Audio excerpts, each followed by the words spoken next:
Alors, chers frères et sœurs, prenez courage. Prenez courage dans les promesses de notre Dieu. Prenez courage que Dieu nous aime. Jésus t'aime. Dieu t'aime. Et quand Dieu a créé la terre et les cieux, eh bien, il y avait toi dans ses pensées qui pensait à wow, cette personne sera mon enfant et je vais en prendre soin. Et quand on est conscient de l'amour de Dieu, eh bien, l'amour de Dieu nous rend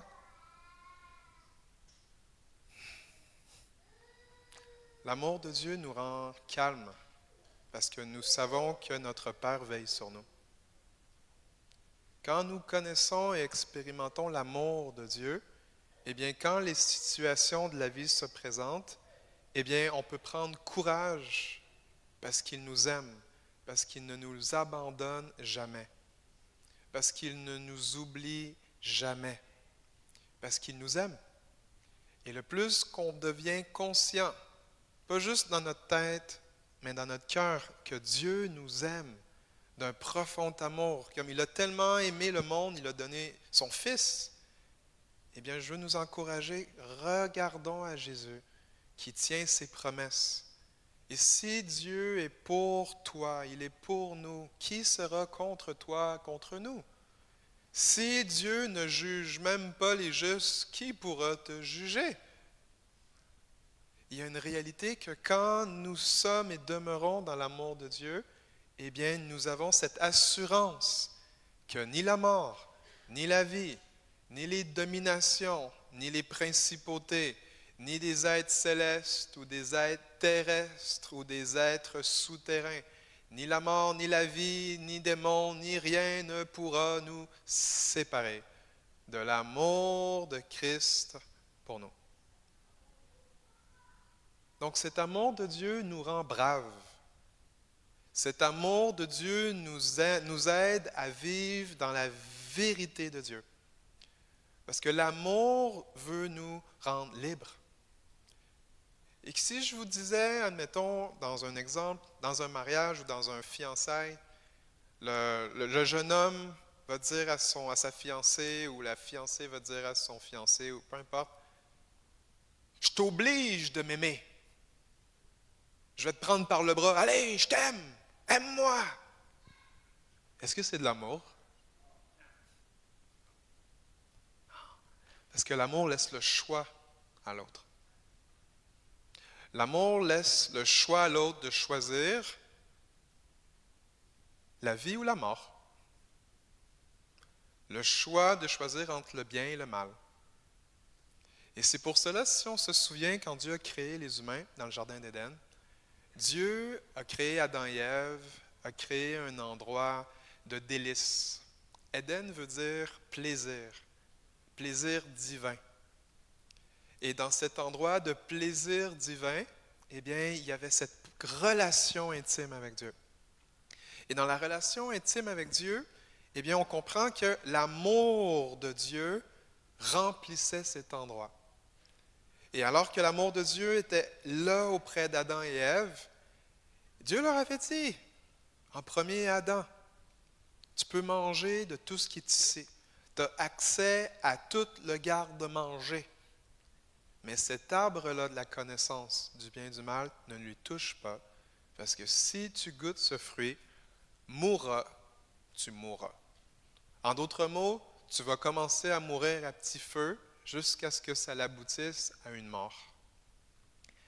Et voici ce qui est particulier avec l'amour de Dieu. C'est que quand Dieu les a placés dans le jardin, Dieu n'a pas mis une clôture autour de l'arbre défendu. Dieu n'a pas mis un système de sécurité, Dieu n'a pas mis de caméra, Dieu n'a pas placé des anges qui sont là pour garder que l'humain n'allait pas goûter cet arbre-là, parce que l'amour laisse les gens choisir. Et dans ce contexte qu'on a à comprendre, l'amour de Dieu, c'est un endroit où est-ce que Dieu nous laisse le choix à notre tour de l'aimer. Dieu ne peut pas nous forcer à l'aimer. Dieu ne peut pas nous forcer à lui obéir. Dieu ne peut pas nous forcer à faire quelque chose parce que par définition, Dieu est amour. Et dans cet amour, nous avons à réaliser que Dieu nous a maintenant, en Jésus-Christ, placés dans son amour. Et que la même manière qu'il était avec Adam et Ève, eh bien Dieu nous laisse le choix de le choisir ou le choix de ne pas le choisir, le choix de l'aimer ou le choix de ne pas l'aimer, le choix de l'adorer, de le louer ou le choix de ne pas le louer, ne pas l'adorer, le choix de l'écouter ou le choix de ne pas l'écouter, parce que l'amour laisse la personne choisir.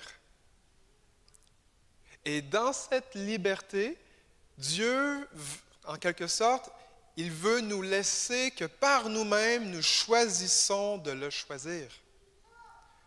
Donc, la religion, en fait, c'est de nous imposer des règles pour qu'on ait le bon comportement, pour qu'on puisse dire les bonnes paroles, qu'on puisse avoir la bonne apparence que oui, on est dans l'amour. Mais la réalité, c'est que l'amour, c'est une attitude de cœur. L'amour, ce n'est pas un sentiment, l'amour est un choix. L'amour biblique, en fait, je voudrais vous partager ce matin, l'amour divin, c'est d'obéir à Jésus. Jésus va dire dans plusieurs reprises dans l'évangile de Jean, et on va aller lire des passages ensemble, Jésus a dit, si vous m'aimez, vous garderez mes commandements. Si vous m'aimez, vous m'écouterez. Si vous m'aimez, vous allez accueillir qu'est-ce que je vous ai. Et ce qui est merveilleux, c'est que Jésus nous aime tellement qu'il a rendu tout disponible pour chacun d'entre nous et qu'en fait, Jésus nous laisse choisir si on veut répondre à son invitation. Parce que Jésus nous aime sans pression, sans contrôle, sans manipulation, sans chantage. Si tu choisis autre chose que Jésus, Jésus ne va pas te faire la baboune. Jésus ne va pas tourner ses yeux. Et souvent, quand on parle de cet amour-là, on doit comprendre que c'est une question de relation avec lui. L'aspect religieux en nous veut appliquer les règles, bien faire les choses, sans intimité avec Jésus.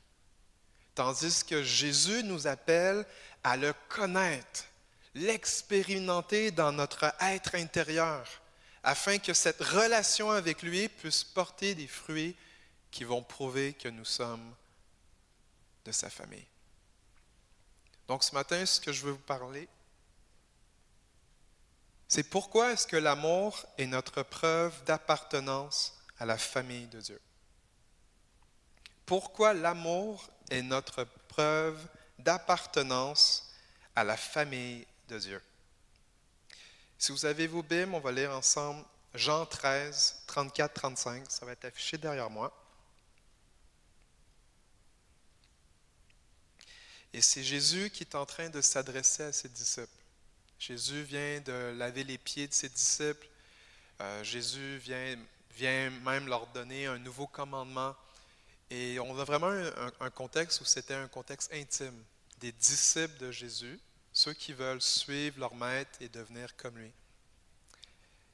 Et dans ce passage, Jésus va leur dire, et versets 34 à 35, « Je vous donne un commandement nouveau.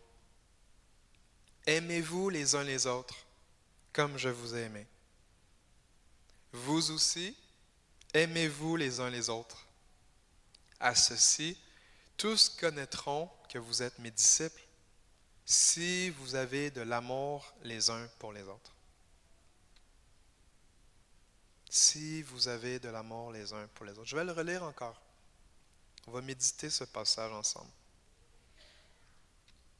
C'est Jésus qui dit, « Je vous donne un commandement nouveau. Aimez-vous les uns les autres, comme je vous ai aimé.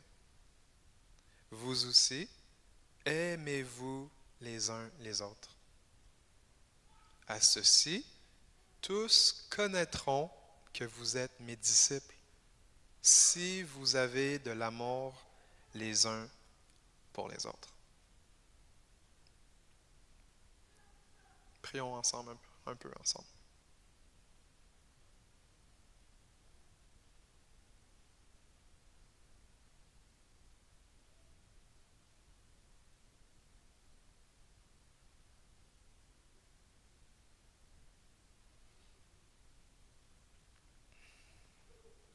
Père éternel,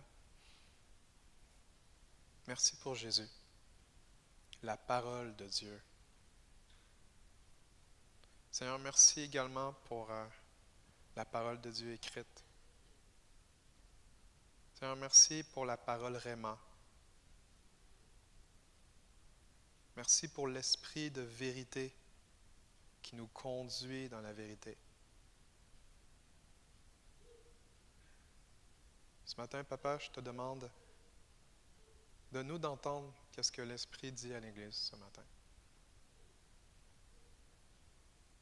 Donne à chacun d'entre nous un cœur bien disposé.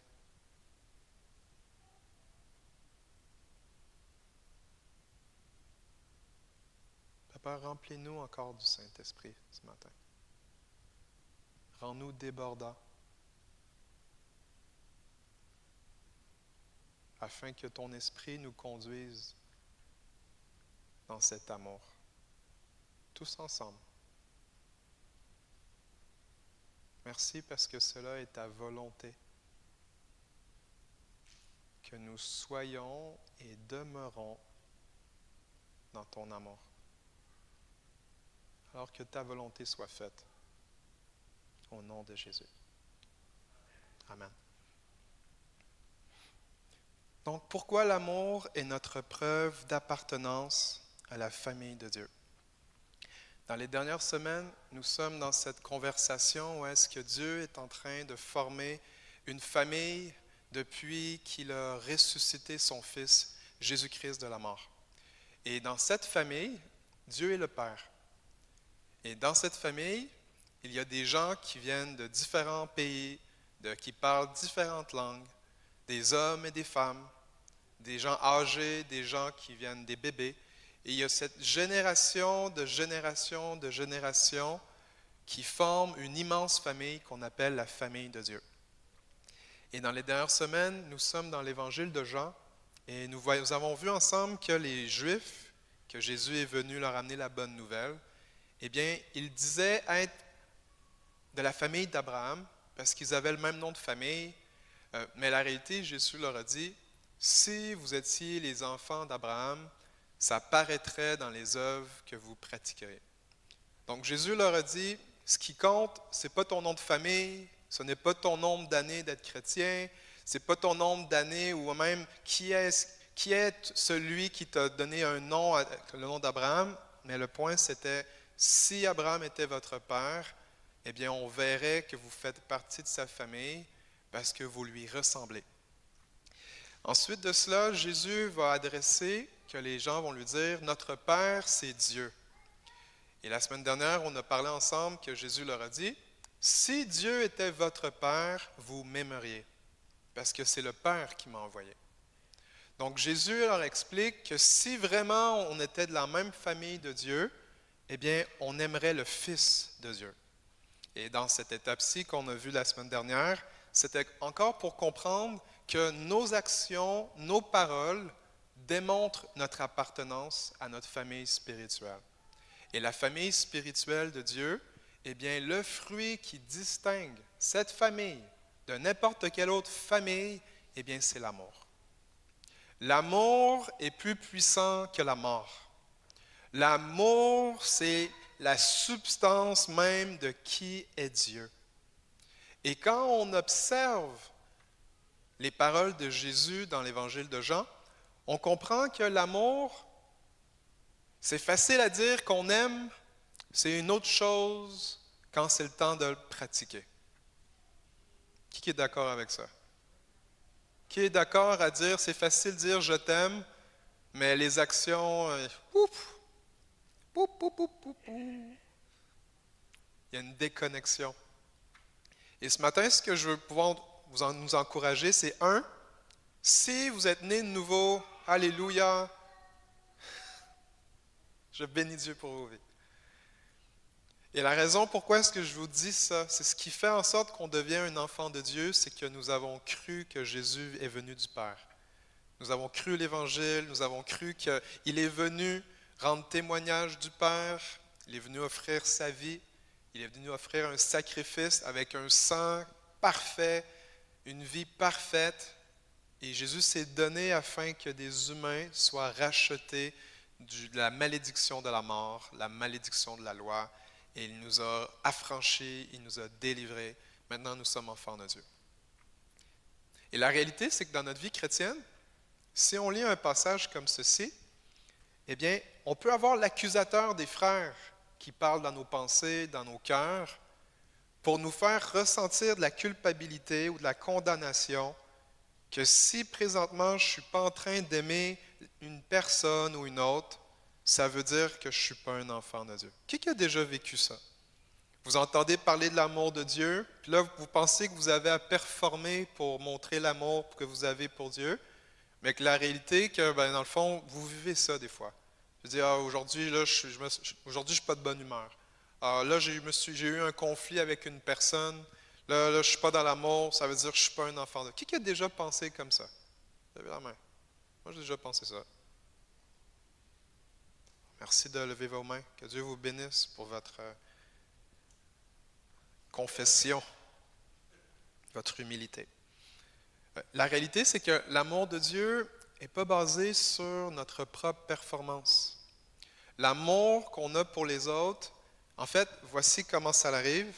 C'est quand les situations arrivent et que tu réalises que tu n'es plus en train d'aimer une personne, que tu n'es pas en train de vouloir son bien, que tu es dans la haine, dans la rancune, eh bien, c'est tout le temps une invitation à aller rencontrer l'amour de Dieu pour toi, pour qu'il augmente ta capacité à aimer les gens que tu ne peux pas aimer présentement.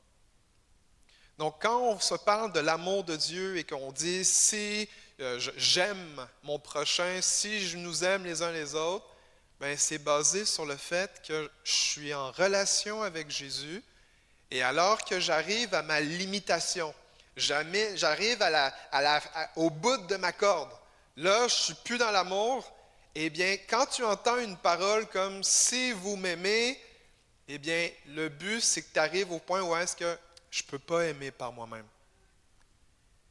C'est supposé t'amener à un endroit d'humilité où est-ce que tu confesses « j'ai besoin de l'aide de Dieu ». J'ai besoin de faire appel à la grâce de Dieu. Si tu penses pouvoir aimer les gens basés sur tes forces, eh bien, tu entres dans un mode de performance. Tu essaies d'aimer les gens sur tes propres capacités, mais tu oublies que tes capacités sont limitées. Tes capacités sont humaines. Et quand Jésus nous donne ce commandement, « Aimez-vous les uns les autres comme je vous ai aimé », est-ce que la question qu'on peut se demander, c'est, est-ce que Jésus il est sérieux dans son commandement? Est-ce que Jésus, il nous dit, quand ça se passe bien dans ton mariage, ou avec tes enfants, ou avec les gens à l'église, ah oui, là c'est facile d'aimer, là c'est bon. Mais c'est quand tu commences à avoir le fer qui aiguise le fer, la discipline, les corrections, les offenses, les blessures de cœur ou les traumatismes de ta vie d'avant qui sont encore là aujourd'hui, est-ce que Jésus nous dit d'arrêter de nous aimer les uns les autres comme il nous a aimés?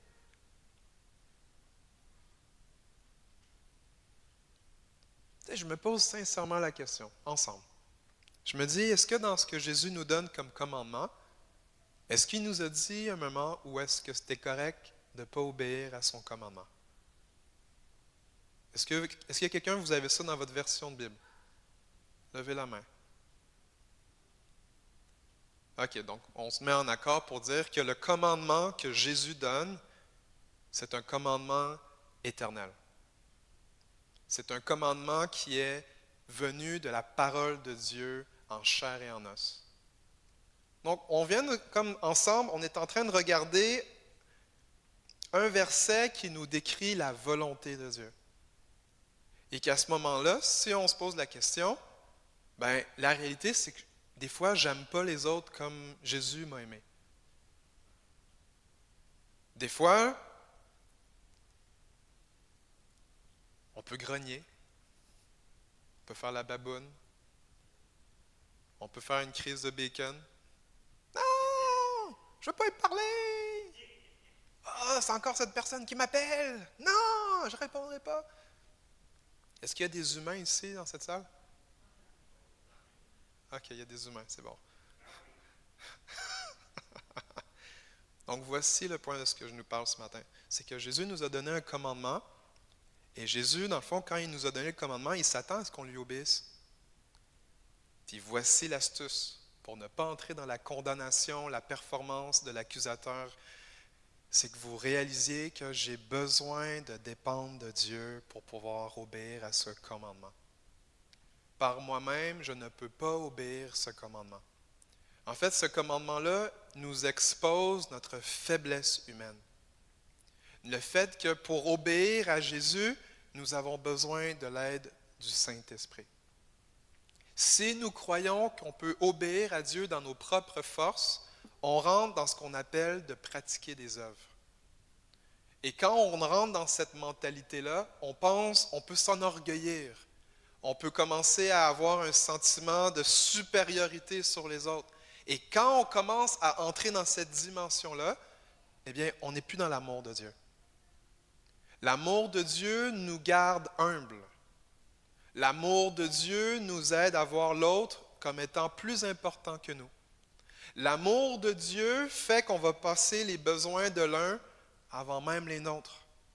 L'amour de Dieu qui est biblique, c'est un amour qui renonce à soi-même pour le bien des autres.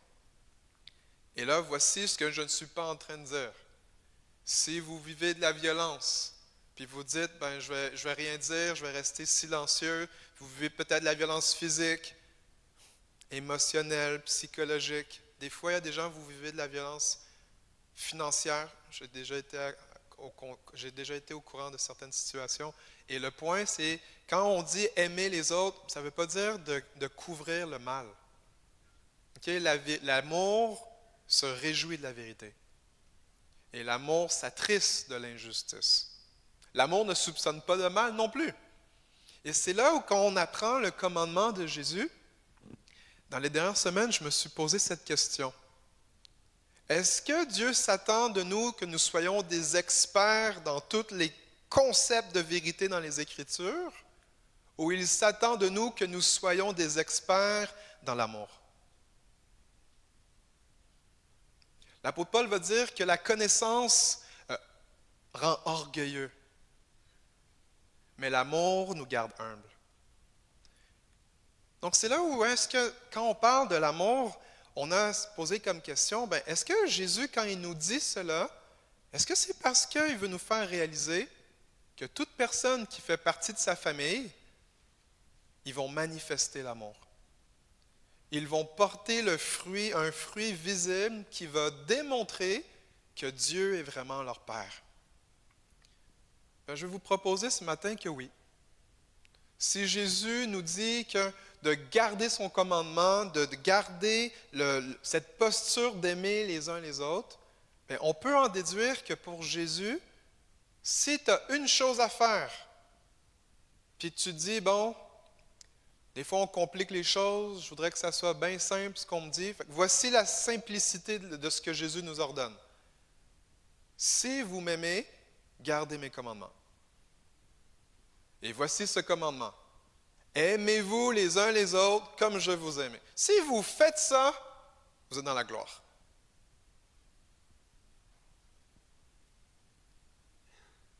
Est-ce que vous voudriez avoir plus de règles? Levez la main. Si vous dites, pasteur, moi j'aime ça avoir plein de règles, levez la main. Non, il ne faut pas lever la main. Il ne faut pas lever la main. Donc, Jésus nous a donné une règle. Et cette règle-là même, on la retrouve dans Jean 15 aussi, versets 12 à 14. Il va parler encore à ses disciples. Ils sont c'est le discours de la chambre haute. Ça dit, c'est ici mon commandement. Aimez-vous les uns les autres comme je vous aimais. Il n'y a pas de plus grand amour que de donner sa vie pour ses amis. Vous êtes mes amis si vous faites ce que je vous commande. Donc, on comprend que la posture d'amour pour Jésus, ce n'est pas simplement un sentiment. Même si les sentiments peuvent venir, mais même dans un mariage, vous savez, il y a des saisons. Je pense qu'il y a des couples, vous êtes toujours dans la lune de miel, que Dieu vous bénisse. Mais pour certains couples, ce n'est pas cette même réalité. Donc, on réalise que l'amour n'est pas un sentiment, l'amour est un choix. L'amour est une décision. L'amour, c'est de choisir, dans un mariage entre autres, de choisir l'autre 1 million de fois par jour. De ne pas aller regarder ailleurs, de chercher le bien de l'autre. Et cet amour-là nous enseigne que c'est une décision. Ce n'est pas juste quand ça me tente. Et c'est pour ça qu'on a à comprendre le commandement de Jésus. Quand on le met en pratique, eh bien, ça produit une preuve que nous appartenons à la famille de Dieu. Sans l'amour, c'est difficile de prouver que nous sommes chrétiens. Sans l'amour, puis je ne vous parle pas du sentiment, là. Sans l'amour, c'est difficile de reconnaître qu'on appartient au peuple de Dieu. Et là, peut-être, vous allez me dire, mais pasteur, il y a des journées que j'aime les gens. Il y a des journées que j'aime pas les gens. Ça fait-tu de moi un mauvais chrétien? Non. Ce que ça nous parle, ça parle de chrétiens en processus de grandir dans l'amour de Dieu.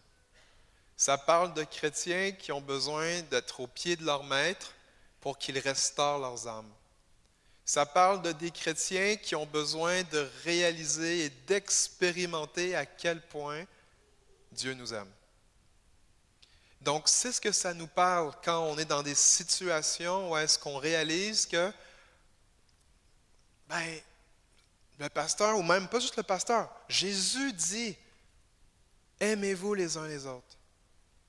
Donc, comment est-ce que je suis supposé faire ça? Jésus nous a dit de faire plein de choses. Allez, guérissez les malades, chassez les démons, ressuscitez les morts, purifiez les lépreux. Allez proclamer la bonne nouvelle du royaume. Faites des disciples de toutes les nations. Baptisez-les dans le Père, le Fils, le Saint-Esprit et enseignez-leur à obéir à tout ce que je vous ai montré. Une des choses que Jésus a montré à ses disciples, c'est aimez-vous les uns les autres, comme je vous ai aimé. Et cela sera la preuve que vous êtes mes disciples. Donc, on réalise que l'amour de Dieu, quand elle est communiquée de gens qui ont expérimenté l'amour de Dieu pour eux-mêmes, eh bien, c'est quelque chose qui est contagieux. Quand tu sais que l'amour de Dieu est tangible dans ta vie, que ce n'est pas une théorie, mais c'est une pratique, c'est une expérience, c'est un mode de vie, eh bien, cet amour de Dieu va te rendre courageux pour aimer ceux qui ne sont pas aimables. L'amour de Dieu va faire en sorte que tu vas être propulsé pour partager une bonne nouvelle à ceux qui sont affligés. Quand tu vas être dans cette mesure d'amour de Dieu, eh bien, tu vas expérimenter le fait de renoncer à toi-même pour que les autres autour de toi puissent vivre. Quand tu vis dans cette dimension de l'amour de Dieu, ce n'est pas quelque chose que tu peux produire par toi-même. Jésus l'a dit, sans moi, vous ne pouvez rien faire. Mais demeurez en moi. Restez accrochés à moi. Cultivez ces temps où est-ce qu'on est en union les uns envers les autres. Et à ce moment-là, le fruit de l'amour ne sera pas quelque chose de fabriqué dans vos propres forces. L'amour qui provient de cette union avec Jésus, c'est quelque chose qui pousse tout seul. En ce moment, l'hiver est presque commencé. Et il y a quelques semaines, on a cueilli des pommes. Certains, vous êtes allés cueillir des fraises, des framboises, des bleuets. Si vous seriez allé dans le sud, vous auriez pu manger des bananes ou des mangos. Mais quand vous pensez à un fruit, est-ce que l'arbre doit forcer pour produire son fruit? J'ai jamais vu un pommier faire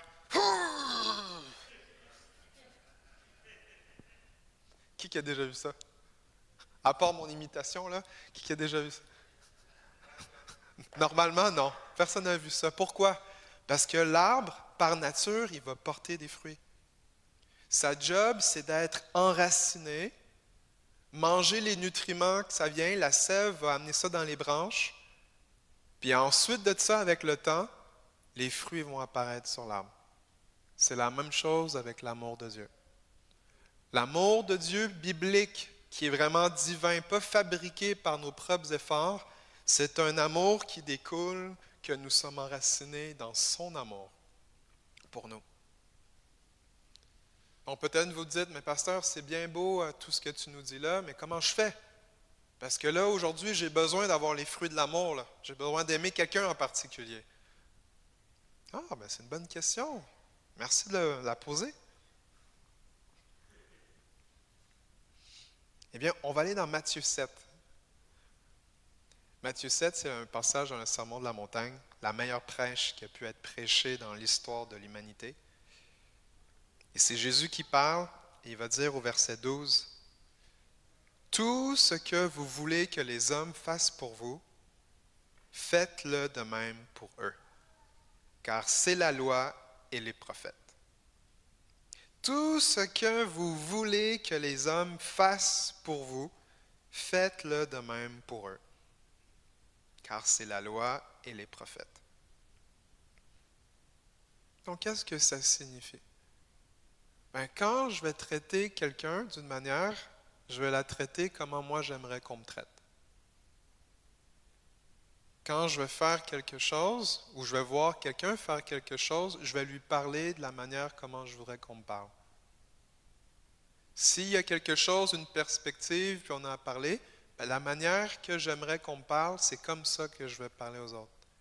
Et Jésus nous donne ce qu'on appelle la règle d'or.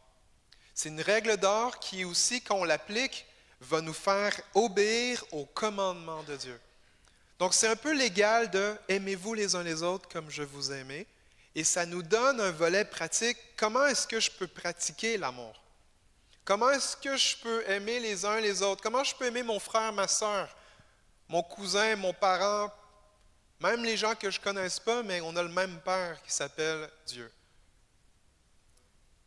Et c'est là qu'on peut avoir des exemples. Comment est-ce que je peux démontrer, comment est-ce que je peux aimer quelqu'un? Donc, quand, mettons, je vois quelqu'un en besoin, je me promène proche de chez nous, sur la rue principale, et là, je vois quelqu'un. Pas de manteau, pas de mitaine, pas de tuque.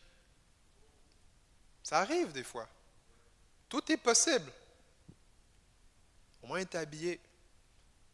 Ben, quand je vois une personne comme ça, je dois me poser la question, si c'était moi qui n'avais pas de tuque, manteau, de bottes, qu'est-ce que j'aimerais qu'on me fasse? Est-ce que je voudrais qu'on m'aide? Est-ce que je voudrais qu'on m'habille? Est-ce que j'aimerais ça être au chaud? Et c'est là que tu as un volet super simple. Ben, ce que tu aimerais qu'on te fasse, fais-le à la personne. Je donne un autre exemple. Ta voiture est en panne. Ou même pire que ça, tu es pris dans un banc de neige. Tu sais, du côté Québec, c'est obligatoire de porter les pneus d'hiver. Okay?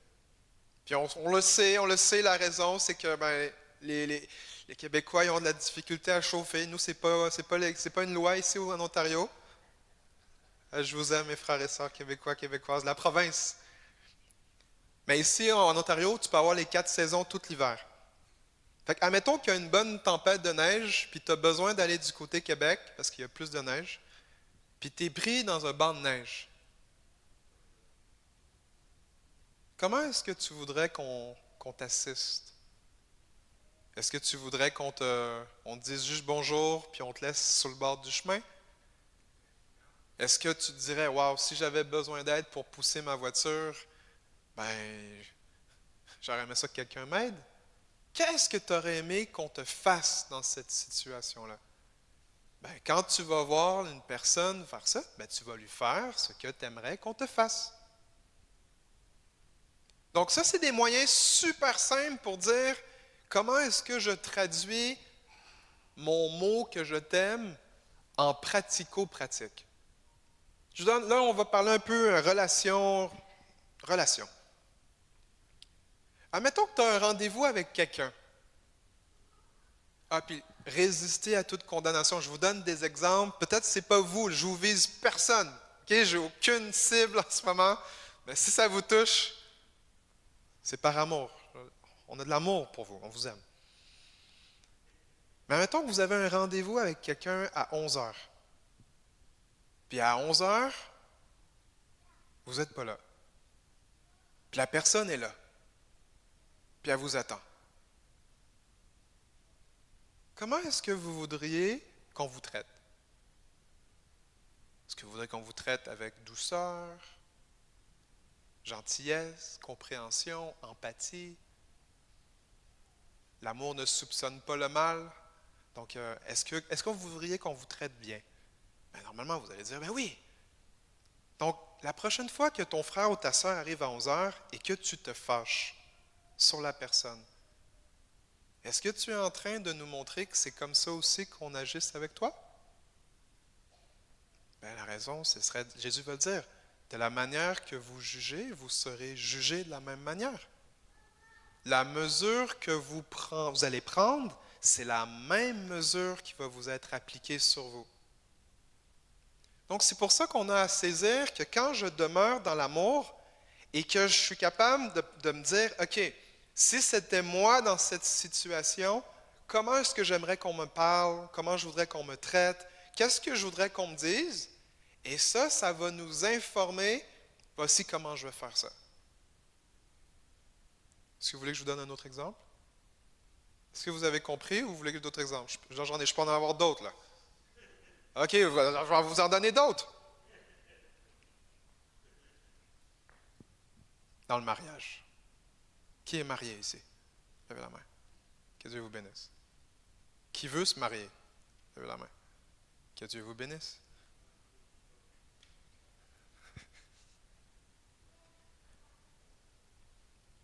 Admettons, voici. Ça, c'est vraiment simple. Admettons que le lave-vaisselle il est plein. L'évier est plein. Et que là, en plus, les poubelles débordent. Et en plus de ça, le frigo est vide. Puis en plus de ça, vous avez eu une crevaison dans l'auto avant de revenir à la maison. Donc, quand vous arrivez à la maison, il n'y a pas de vaisselle propre, puis il n'y a rien à manger. Comment vous allez être à la maison avec votre époux, votre épouse? Ah, j'ai entendu, quelqu'un va appeler la pizza.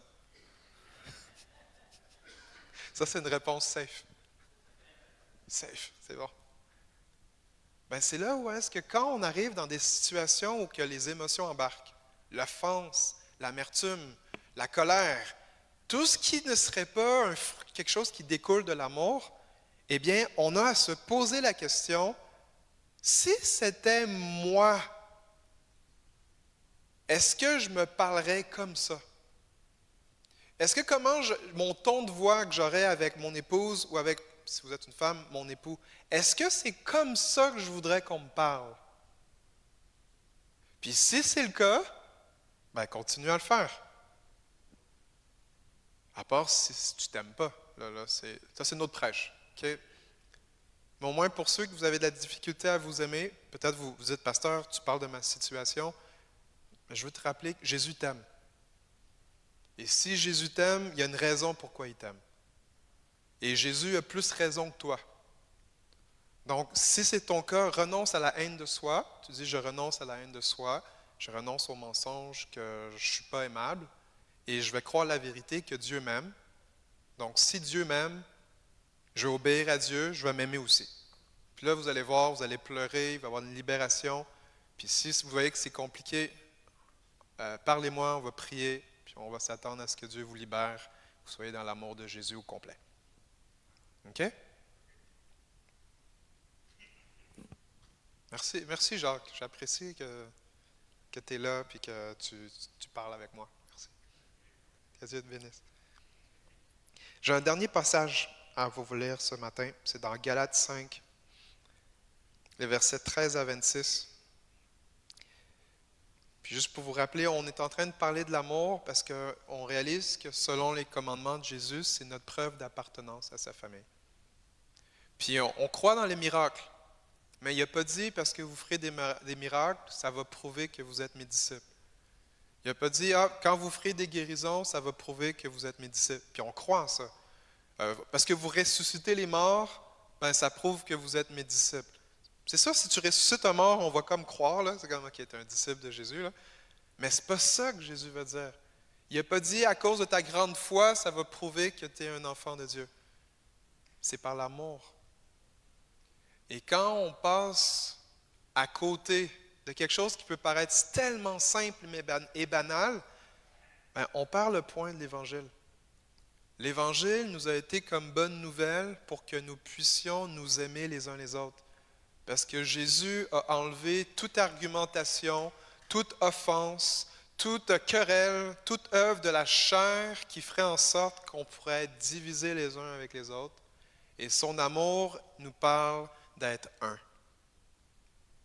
Donc, quand Jésus nous donne le commandement « Aimez-vous les uns les autres », Jésus est en train de décrire que dans sa famille, les gens sont ensemble. Les gens sont unis. Les gens veulent du bien l'un à l'autre. Les gens se parlent avec honneur et respect. Quand ils s'aiment, c'est pas juste parce qu'on se voit à l'église le dimanche matin. C'est sincère. Ça apparaît dans nos gestes, dans nos actions, dans nos attitudes. C'est plus qu'un mot. L'amour ressemble à quelque chose. Donc, dans ta vie, à quoi ça ressemble, l'amour de Dieu? Dans Galates 5, 13 à 26, l'apôtre Paul écrit une super de lettre à l'église de Galatie. L'église de Galatie, voici ce qui est arrivé. Paul est allé là-bas prêcher l'Évangile, il était fatigué, il était malade. C'est la grâce de Dieu qui a agi. Puis ils ont commencé à avoir des miracles, des signes et prodiges. Donc ils ont commencé à croire par la foi qu'ils étaient sauvés, justifiés. Paul est parti, et là il y a des gens qui n'avaient pas rencontré l'amour de Dieu encore et qui ont commencé à leur dire, vous devez garder les règles. Vous devez vous faire circoncire, vous devez pratiquer la loi, vous devez continuer à performer. Donc là, l'apôtre Paul, je ne sais pas comment il en entend parler, mais il en entend parler, puis il leur envoie une lettre, puis il leur explique, c'est pas par vos œuvres que vous êtes sauvés, le juste vivra par la foi, les œuvres du Saint-Esprit, ça ne se fait pas parce que vous obéissez à la loi, mais c'est parce que vous avez la foi que l'Esprit bouge. Donc, il y a du mélange qui peut se faire dans une église, dans nos vies. Où est-ce qu'on va commencer à vivre la grâce de Dieu, que l'amour de Dieu nous propulse, nous amène, nous rend libres, et qu'à un moment donné, on va commencer à tolérer des pensées de performance. Et à ce moment-là, ça va amener une confusion, et c'est un peu dans ce sens-ci que l'apôtre Paul, dans Galates 5, va leur parler de cette confusion-là. Et je crois que ça va nous aider à comprendre aujourd'hui comment distinguer cet amour et qu'est-ce qui n'est pas amour. On va lire ensemble. On va laisser l'apôtre Paul nous enseigner sa parole. Verset 13. Frères et sœurs, dans certaines versions, vous avez été appelés à la liberté. Seulement, ne faites pas de cette liberté un prétexte de vivre selon la chair. Mais rendez-vous par la charité ou par l'amour, serviteurs les uns des autres. Car toute la loi est accomplie dans une seule parole, et dans celle-ci. Tu aimeras ton prochain comme toi-même. Mais si vous vous mordez et vous dévorez les uns les autres, prenez garde que vous ne soyez détruits les uns par les autres. Je dis donc, marchez selon l'Esprit, et vous n'accomplirez pas les désirs de la chair. Car la chair a des désirs contraires à ceux de l'Esprit, et l'Esprit en a de contraires à ceux de la chair. Ils sont opposés entre eux, afin que vous ne fassiez point ce que vous voudriez. Si vous êtes conduits par l'Esprit, on est au verset 18, vous n'êtes point sous la loi. Or, les œuvres de la chair sont manifestes. Ce sont l'impudicité, l'impureté, la dissolution, l'idolâtrie, la magie, les inimitiés, les querelles, les jalousies, les animosités, les disputes, les divisions, les sectes, l'envie, l'ivrognerie, la gourmandise, les acceptables, et les choses semblables. Et je vous dis d'avance, comme je l'ai déjà dit, que ceux qui commettent de telles choses n'hériteront point le royaume de Dieu.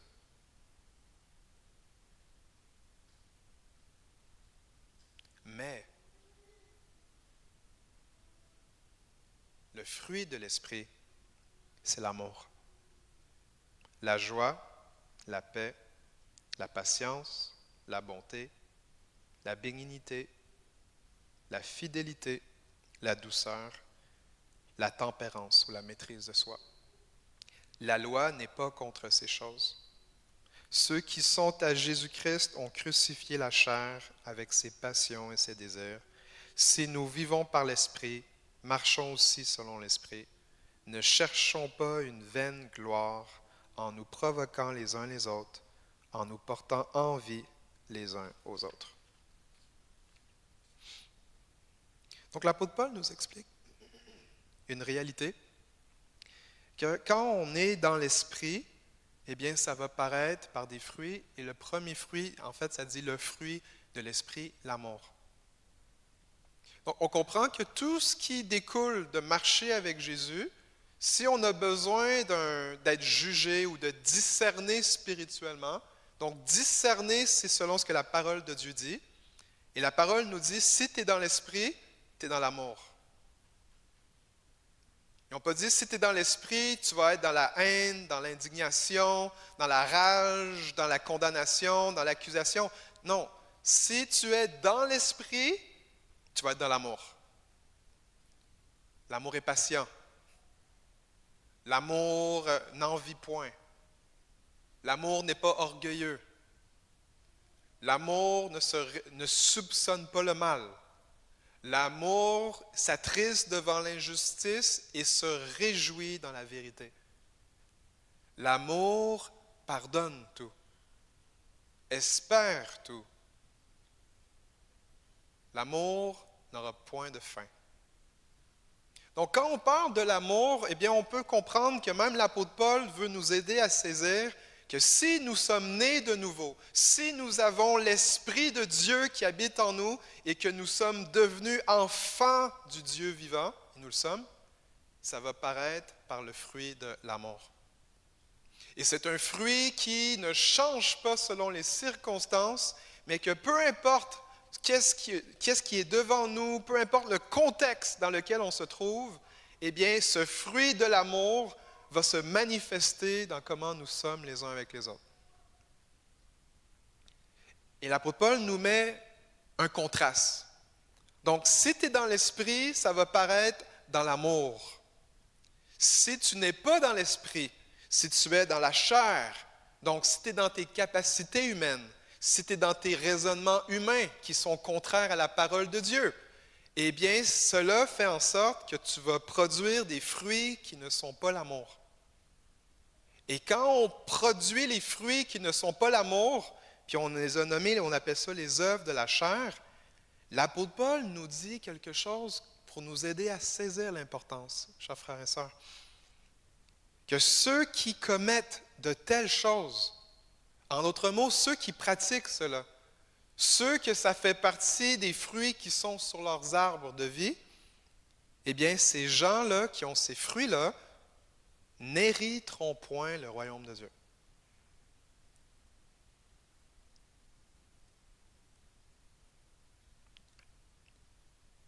C'est l'apôtre Paul qui dit. Si ce n'était pas écrit, on serait correct, mais la réalité, c'est écrit dans la Bible. L'apôtre Paul, qui a écrit le 2/3 du Nouveau Testament, nous explique, OK, ces œuvres-là, si on les maintient dans nos vies, ça fait partie des choses quand on veut cueillir, on va trouver ça, eh bien, ça nous informe que nous n'hériterons point le royaume de Dieu.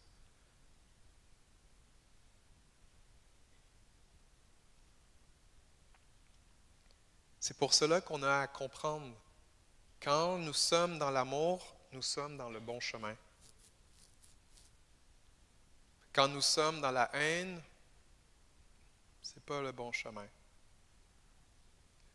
Même, je vais vous faire réaliser, la chair ne veut pas aimer les gens.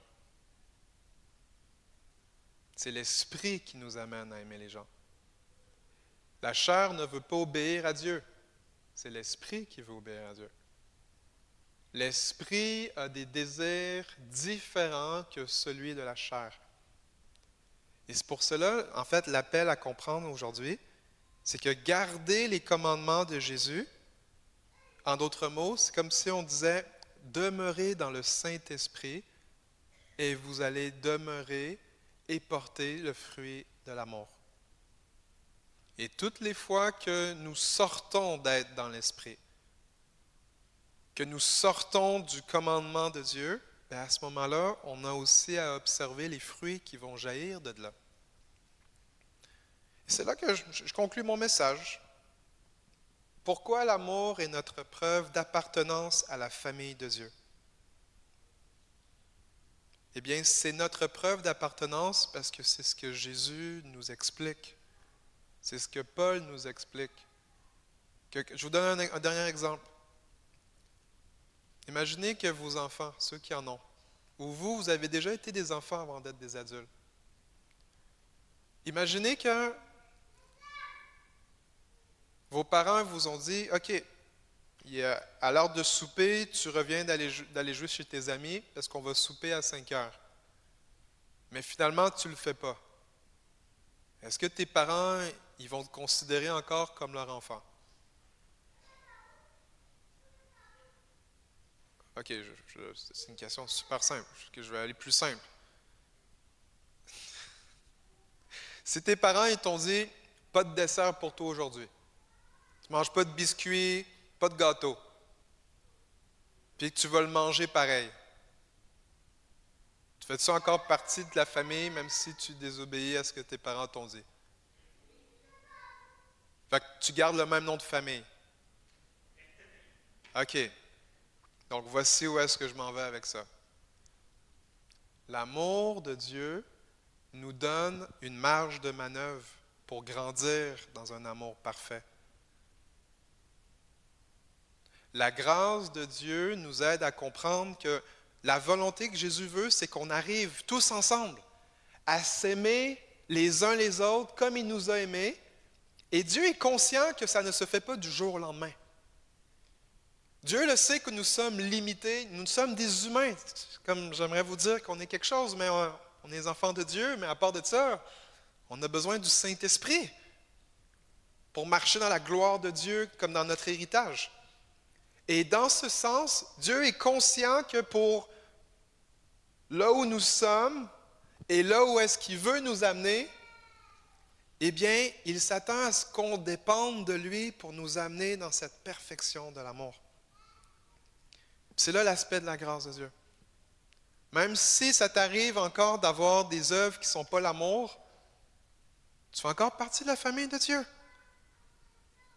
Mais ce que ça nous amène à avoir comme intervention, c'est d'aller chercher Jésus, de renoncer à ces choses, de nous repentir.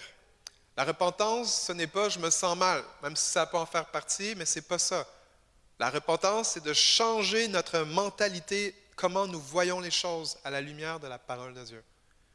Le métanoïa, c'est avant, j'agissais comme quelqu'un qui ne connaissait pas l'amour de Dieu. Maintenant, j'apprends avec la parole de Dieu et le Saint-Esprit, les temps de rencontre avec lui, que Dieu m'aime. J'expérimente son amour. Et là, je commence de plus en plus à marcher dans mon identité que je suis un enfant bien-aimé de Dieu. Et alors qu'on va vivre des situations, les situations ne sont pas là pour te dénigrer ou te rabaisser.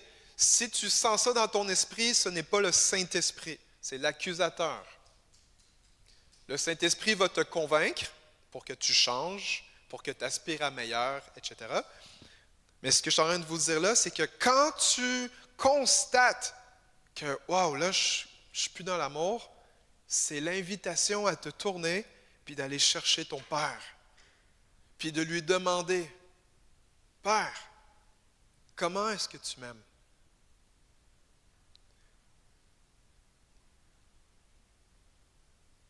Chaque moment où est-ce que tu réalises que tu n'es pas dans cet amour-là, c'est une invitation à le chercher, pas à te flageller. Puis si tu sais que tu n'es plus dans l'amour, puis que tu blesses des gens, il va leur demander pardon. Repends-toi. Restitue l'honneur qui a été volé. Le pardon, il y a un aspect de restitution, un autre prêche.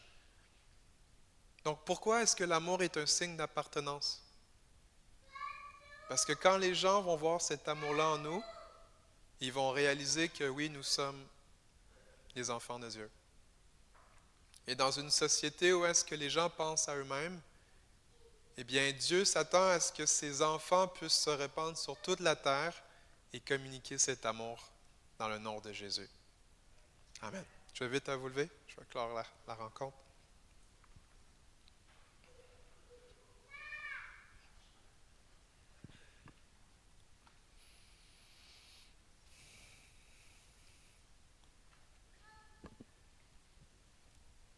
Donc l'amour est notre preuve d'appartenance à la famille de Dieu.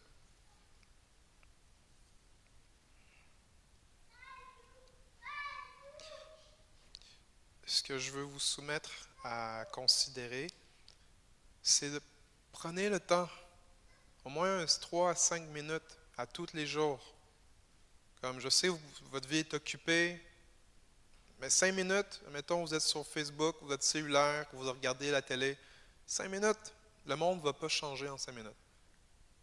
Donc vous n'allez pas manquer quelque chose. Mais ces 5 minutes-là, quand vous les cultivez, ça vous donne une opportunité à ce que l'amour de Dieu, vous puissiez la laisser agir en vous. Quand l'amour de Dieu, on est disponible à cet amour qui vient du Père, l'amour qui vient du Fils, eh bien le Saint-Esprit, il nous rend conscients de cela. Ça nous aide à réaliser que ce n'est pas une question d'ici, parce qu'on sait que Dieu nous aime, mais est-ce qu'on connaît l'amour de Dieu pour nous? Ce n'est pas la même chose.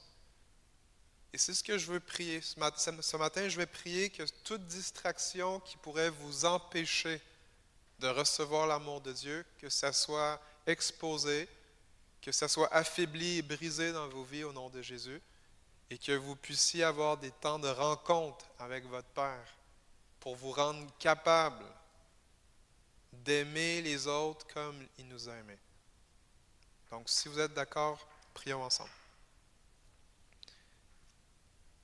Papa, merci pour ta présence ce matin. Merci, Père, parce que tu nous aimes.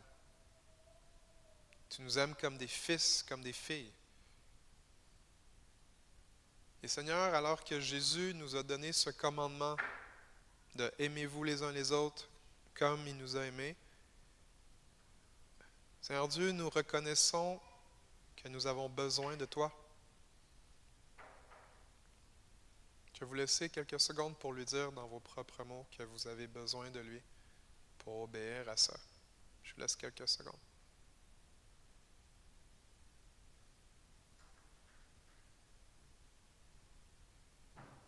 Oui, j'ai besoin de ton aide, Seigneur.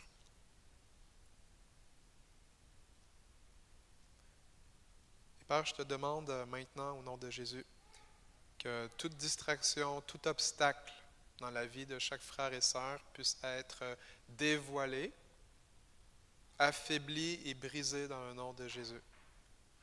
Seigneur Dieu, je prie que ce matin même, que tout faux raisonnement qui s'élève contre la connaissance de Christ soit arraché au nom de Jésus.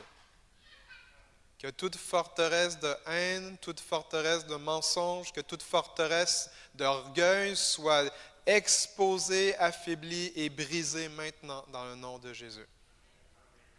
Que Seigneur Dieu, je te prie afin que ton règne vienne dans le cœur et dans les pensées de chaque frère et sœur maintenant.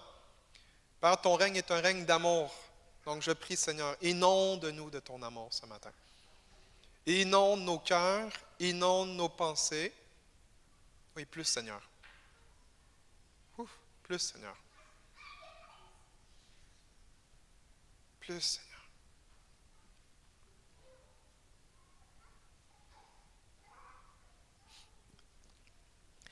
Je veux nous faire renoncer à un mensonge. Je veux vous faire renoncer. Peut-être que ce n'est pas un mensonge pour vous, mais on va le faire ensemble pour que ceux qui c'est un mensonge pour eux, vous puissiez vous sentir à l'aise. On va renoncer au fait que Dieu ne nous aime pas.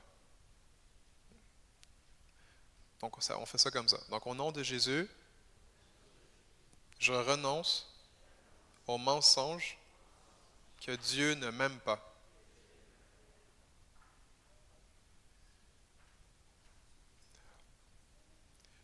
On va renoncer. Je ne sais pas comment c'était avec vos parents, mais la manière comment Dieu vous aime, ça n'a rien à voir avec comment vos parents vous ont aimé. Donc on va aussi renoncer au mensonge que Dieu vous aime de la même manière que vos parents vous ont aimé. Parce qu'il vous aime vraiment plus. Donc au nom de Jésus, je renonce au mensonge que Dieu m'aime de la même manière que mes parents m'ont aimé.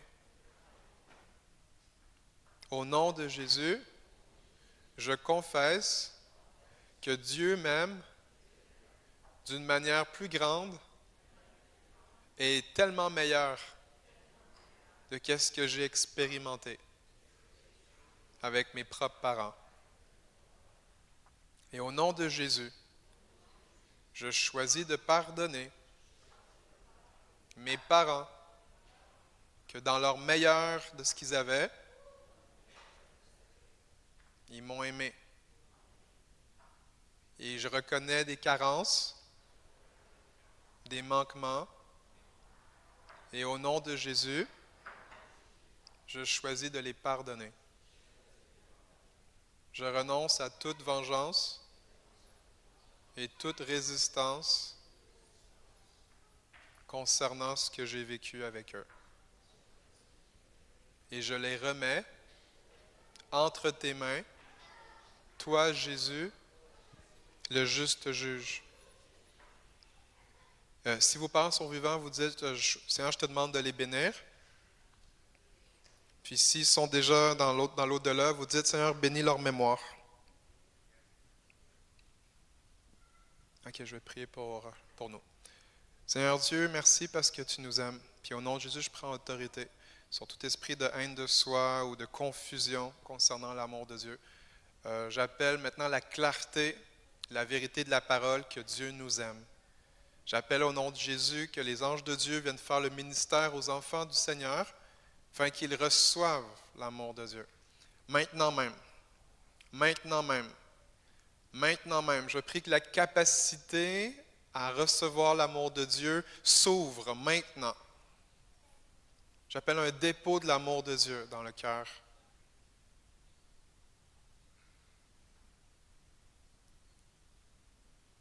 Ah, merci Jésus. Seigneur Dieu, je bénis tes enfants, je bénis mes frères et sœurs.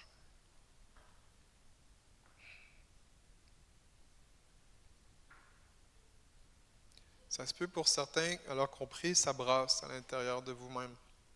Voici ce que je vais faire. Si c'est votre cas, je priais, vous avez commencé à avoir mal à la tête, vous avez des étourdissements, vous avez de la nausée, vous ne vous sentiez pas bien.